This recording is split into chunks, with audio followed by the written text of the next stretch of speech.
ഒരാളുടെ തെറ്റുകൾ ഉണ്ടെങ്കിൽ തന്നെ അത് മറ്റുള്ളവന്റെ മുന്നിൽ പ്രദർശിപ്പിക്കാൻ പാടില്ല. സ്വന്തം ഒരാൾ ചെയ്ത തെറ്റ് അത് മറ്റുള്ളവനോട് വിളിച്ചു പറയാൻ പാടില്ല. അവനത് മറച്ചു വെക്കണം. മറ്റുള്ളവന്റെ ന്യൂനതകൾ ഒരാളുടെ മുമ്പിൽ തുറന്നു കാട്ടുന്നത് കടുത്ത തെറ്റാണ്. പരിശുദ്ധ ഇസ്ലാം ധാരാളം അതിനെതിരെ പഠിപ്പിച്ചിട്ടുണ്ട്. ഞാൻ ഒരൊറ്റ സംഭവം പറഞ്ഞ് ഞാൻ അവസാനിപ്പിക്കുകയാണ്.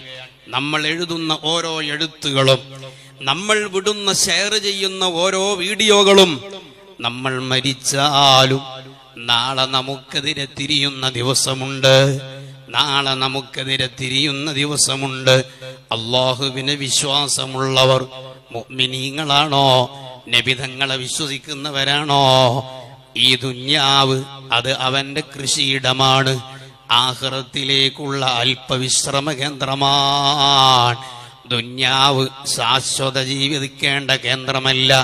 നമ്മുടെ ശാശ്വതമായ ജീവിതം പരലോകമാണ്. അതുകൊണ്ട് നാം ഫേസ്ബുക്കിൽ ഷെയർ ചെയ്യുന്നതും വാട്സപ്പിൽ എഴുതുന്നതും എന്ത് ചെയ്യുന്നതും അതെല്ലാം നാളെ അല്ലാഹു തആല അത് വിചാരക്ക് കൊണ്ടുവരും. മഹാനായ ദുന്നൂനുൽ മിസ്രി റളിയല്ലാഹു അൻഹു മഹാനവറുകൾ ഇങ്ങനെ നടന്നു പോകുമ്പോ അതാ ഒരു ചെറുപ്പക്കാരൻ, ആ ചെറുപ്പക്കാരൻ നിസ്കരിക്കുന്ന ഒരു ചെറുപ്പക്കാരനെ കാണുകയാണ്. ആ ചെറുപ്പക്കാരനോട് സലാം പറഞ്ഞു. ആ ചെറുപ്പക്കാരൻ നിലത്ത് വിരലുകൊണ്ട് അതാ മണ്ണിൽ എഴുതി കൊടുത്തു, മുനഅല്ലിസാനു മിനൽ കലാമി ലിഅന്നഹു അദ്ഫുൽ ബലാഇ വജാലിബുൽ ആഫാത്തി ഫൈദാ നതഖത ഫകുല്ലി റബ്ബിക ദാക്കിറ ലാ തൻസഹു വഹ്മദുഹു ഫിൽ ഹാലാത്തി. എന്റെ നാവ് സംസാരത്തിൽ നിന്ന് വിലങ്ങപ്പെട്ടു പോയി. ഇനി സംസാരിക്കാൻ ഞാൻ എൻ്റെ നാവ് ഉപയോഗിക്കൂല. കാരണം നാവാണ് സർവ ഫിത്നകളും കൊണ്ടുവരുന്നത്. നാവാണ് സർവ ഫസാദുകളും ഇവിടെ വരുത്തി തീർക്കുന്നത്. അതുകൊണ്ട് എനിക്ക് നിങ്ങളോട് പറയാനുള്ളത്, അദ്ദേഹം എഴുത്തിലൂടെ ദുന്നൂനുൽ മിസ്രി തങ്ങൾ അറിയിക്കുകയാണ്,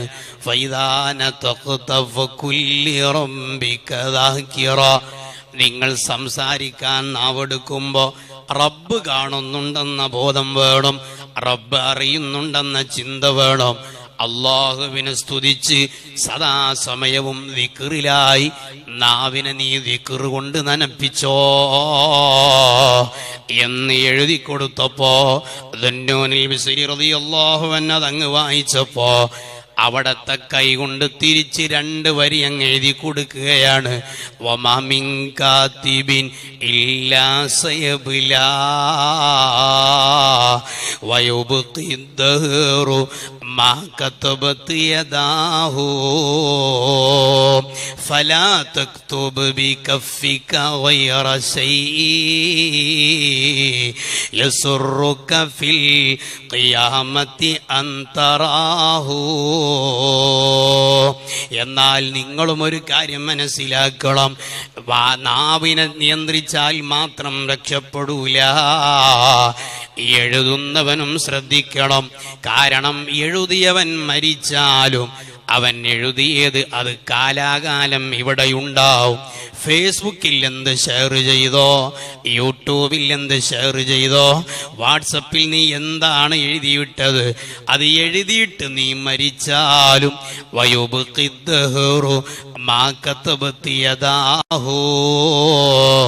നീ മരിച്ചാലും നിന്റെ ഫേസ്ബുക്ക് ID മരിക്കുന്നില്ല, നീ മരിച്ചാലും നീ അപ്ലോഡ് ചെയ്ത വീഡിയോ മരിക്കുന്നില്ല, നീ മരിച്ചാലും നീ ചാറ്റ് ചെയ്തത് അവിടെ തന്നെ നിൽക്കുന്നുണ്ട്. അതുകൊണ്ട് എനിക്കും പറയാനുള്ളത്, ഫലാ തക്തുബ് ബികഫിക ഗൈറ ശൈഇ യസുറുക ഫിൽ ഖിയാമത്തി അൻ തറാഹു. നീ എഴുതുമ്പോ ആഖിറത്തിൽ നിന്നെ സന്തോഷിപ്പിക്കുന്നതേ നീ വാട്സപ്പിൽ ചാറ്റ് ചെയ്യാൻ പാടുള്ളൂ. ആഖിറത്തിൽ നിന്നെ സന്തോഷിപ്പിക്കുന്നത് മാത്രമേ നീ വീഡിയോ അപ്ലോഡ് ചെയ്യാൻ പാടുള്ളൂ. ആഖിറത്തിൽ നിന്നെ സന്തോഷിപ്പിക്കുന്നത് മാത്രമേ നീ ബസ്സിൽ നിന്നായാലും ഓട്ടോറിക്ഷയിൽ നിന്നായാലും തെരുവുകളിൽ നിന്നായാലും വീഡിയോ പകർത്തി വിടാൻ പാടുള്ളൂ. ഒരാളുടെയും അഭിമാനത്തെ ക്ഷതമേൽപ്പിക്കുന്ന ഒന്നും നമ്മുടെ നാവത്തിൽ നമ്മുടെ കയ്യിൽ നിന്നുണ്ടാകാൻ പാടില്ല, വിരൽ തുമ്പുകളിൽ നിന്നുണ്ടാകാൻ പാടില്ല എന്ന അർത്ഥത്തിൽ മഹാനായ ദുന്നൂൽ മിസ്രി റളിയല്ലാഹു അൻഹു തിരിച്ചങ്ങോട്ട് എഴുതി കൊടുത്തപ്പോ അദ്ദേഹം അട്ടഹസിച്ചുകൊണ്ട് അങ്ങോട്ട് വീണുപോയി. മഹാനവറുകൾ പറയുന്നു, ഞാൻ ചെന്നു നോക്കുമ്പോ അദ്ദേഹം മരണപ്പെട്ടുപോയി.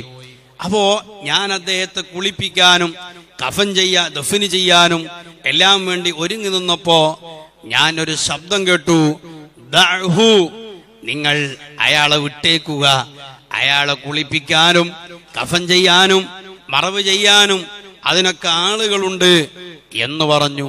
മഹാനായ ദുന്നൂൽ മിസ്രി റളിയല്ലാഹു അൻഹു അതാ അല്പം മാറി നിന്നു. കുറച്ചു കഴിഞ്ഞ് വന്നു നോക്കുമ്പോ അവിടെ ആ ചെറുപ്പക്കാരനെ കാണാനില്ല, ആ മയ്യത്ത് അവിടെ കാണാനില്ല. ഞാൻ പറഞ്ഞു വരുന്നത്, വൈറലാകാൻ വേണ്ടി എന്ത് കണ്ടന്റുകളും വീഡിയോ പകർത്തി അത് ഷെയർ ചെയ്ത് മറ്റുള്ളവന്റെ അഭിമാനം നഷ്ടപ്പെടുത്തുന്ന ഒരു വലിയ ദുരന്തം നിറഞ്ഞ ഒരു കാലത്താണ് നമ്മൾ ജീവിക്കുന്നത്. പരിശുദ്ധ റമദാൻ നമ്മുടെ മുന്നിൽ വരുമ്പോ ഒരു മുസ്ലിം, ഒരു മുഅ്മിനായ മനുഷ്യൻ അവന്റെ നാവിൽ നിന്ന്, അവന്റെ വിരലുകളിൽ നിന്ന്, അവന്റെ മൊബൈലുകളിൽ നിന്ന് ഒരാളെയും വേദനിപ്പിക്കുന്നത് ഒരു വാക്ക് പോലും, ഒരു ഷെയർ പോലും ഉണ്ടാകാൻ പാടില്ല. അള്ളാഹു നമ്മുടെ ഖൽബ് നന്നാക്കി തരട്ടെ. എല്ലാ നിലക്കും മനസ്സുകൊണ്ടും ശരീരം കൊണ്ടും അള്ളാഹു പരിശുദ്ധ റമദാനിലേക്ക് എത്താനും ആ റമദാൻ അനുകൂലമായി സാക്ഷി നിൽക്കുന്നവരിൽ ഉൾപ്പെടാനും അള്ളാഹു നമുക്ക് തൗഫീഖ് നൽകുമാറാവട്ടെ.